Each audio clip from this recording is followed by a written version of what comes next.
racist sundown towns that still exist in the North, and the truth they don't want you to know. It's 2025, and the lie still lives. We like to believe we've moved forward. That racism is a thing of the past. That civil rights marches, lawsuits, and the legacy of black excellence somehow erased hundreds of years of oppression. We like to think that the North, the so-called liberal and progressive part of America, stood tall against racism while the South burned crosses. But here's the hard truth that mainstream media rarely wants to confront: sundown towns still exist.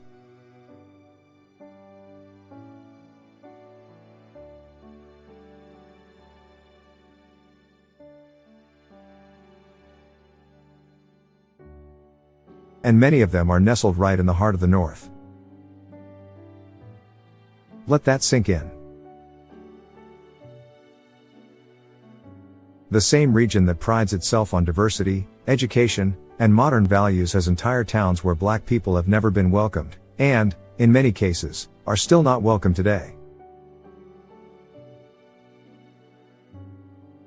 The signs may be gone, but the silence, the intimidation, and the legacy of exclusion still thrive. The quiet horror of a sundown town. For those unfamiliar, a sundown town is a place where non-white individuals, especially black Americans, were, and in some cases still are, told not to be present after dark. Originally, these were posted as actual warning signs at the town's borders: "Don't let the sun set on you here."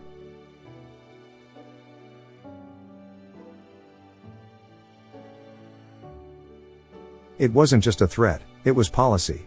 Enforced by police, neighbors, business owners, and the courts. And while many assume these places were only tucked away in rural Georgia or Mississippi, the truth is far more disturbing. Sundown towns flourished in Illinois, Indiana, Ohio, Pennsylvania, and other parts of the North.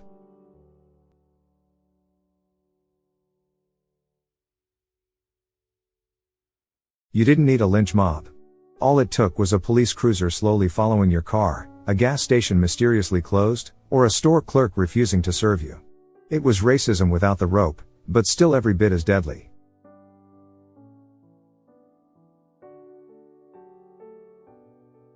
The KKK, born in the South, raised in the North. The Ku Klux Klan was founded in Pulaski, Tennessee in 1865 by a group of Confederate veterans angry about black freedom and Reconstruction. They started off calling themselves a social club, but that didn't last long.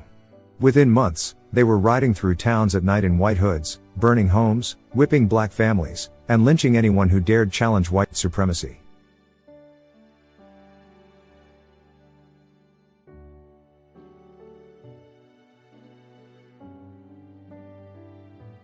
But here's what most people don't know: the Klan's biggest boom didn't happen in Alabama or Mississippi. It happened in Indiana. By the 1920s, the KKK had more than 250,000 members in Indiana alone, including governors, judges, and police officers. They marched through cities like Indianapolis, Cleveland, and Pittsburgh, waving Confederate flags and burning crosses on Northern soil. The North wasn't a safe haven. It was fertile ground.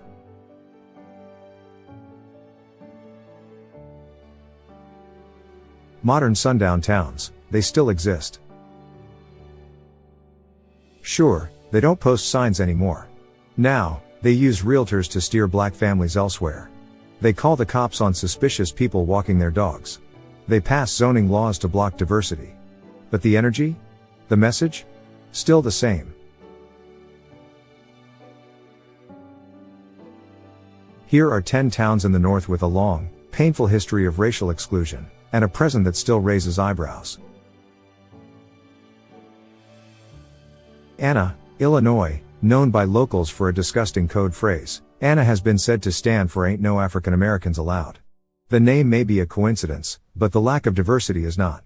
Black people passing through report stares, followed cars, and a palpable sense of being unwelcome.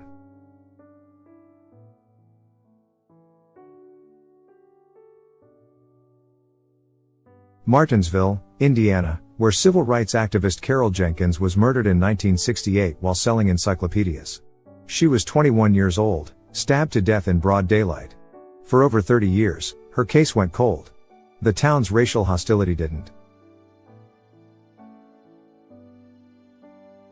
Livonia, Michigan, a Detroit suburb so white and insular, it's been referred to as the whitest city near a black city in America. Livonia's legacy is so well known that local real estate agents have been accused of steering black buyers away, quietly, but purposefully.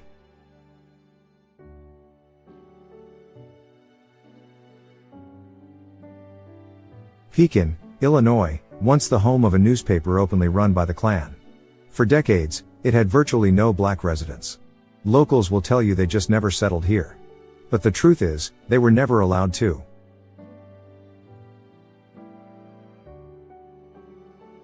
Appleton, Wisconsin, a town that was once openly a Sundown community, known for intimidating black travelers.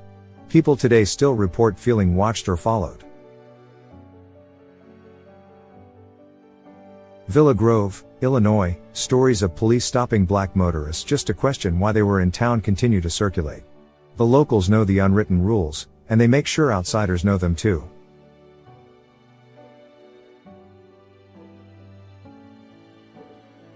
Goshen, Indiana, this place actually had sirens that went off to remind black people it was time to get out of town. And while those sirens are silent today, the old ghosts haven't gone anywhere.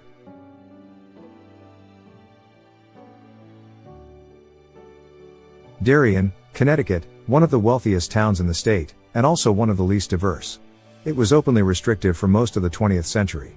Developers used deeds that banned non-white families from buying homes. Quiet racism with loud consequences.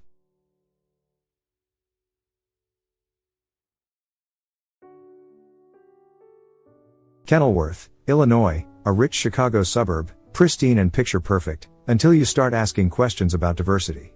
For decades, it maintained a near-total white population. Coincidence? Not likely. Mechanicsburg, Pennsylvania, not as well known as others, but locals have long spoken of how black travelers were discouraged from stopping, even just to eat or rest.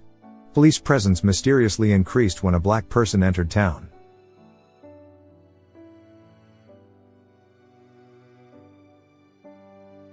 The death of Dexter Wade, a modern lynching in disguise? If you think these towns are just history, let's talk about Dexter Wade. A black truck driver. A father. A son. A human being.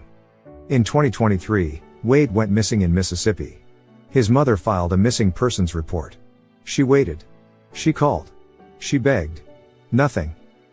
Months later, she discovered the truth. Her son had been struck and killed by a police vehicle, and then buried in a pauper's grave without her knowledge.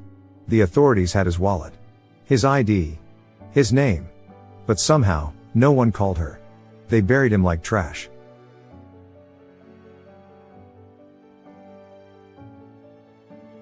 How does that happen? In 2023? In a country that claims to care? It's not just about one man. It's about how little black lives still matter in systems designed to erase them quietly. Sundown towns aren't just physical, they're systemic. Kwawan Bobby Charles, a name they wanted you to forget. Then there's Kwawan Charles, a 15-year-old black teen in Louisiana who vanished in 2020 after being picked up by a white woman and her teenage son. Days later, he was found dead in a sugarcane field. His face was mutilated. Authorities called it drowning.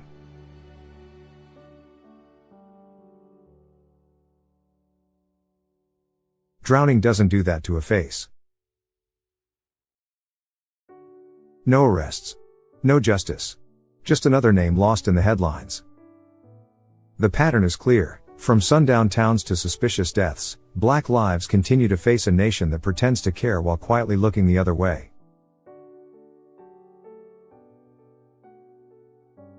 The North isn't innocent, it's just quiet. The truth is, the North isn't the progressive haven people want it to be. The racism here didn't disappear, it just got quieter. Less fire. More paperwork. Less yelling. More silence. But the result is the same. Black people still get the message, you're not welcome. Not here. Not now. Not after dark. So let's stop pretending. Let's stop lying to ourselves about where racism lives. Because until we face this truth, nothing will change. We'll keep losing names like Dexter. Like Quawan. Like Carol. Like too many others. And some of us will keep driving into towns we didn't know were dangerous, until it's too late. Disclaimer. This essay is for informational and educational purposes only.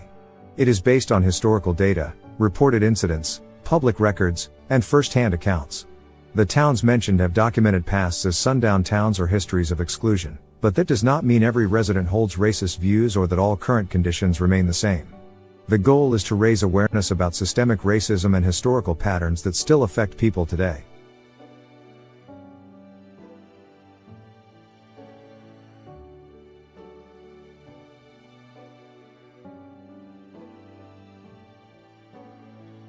We encourage readers to do their own research and engage in respectful dialogue.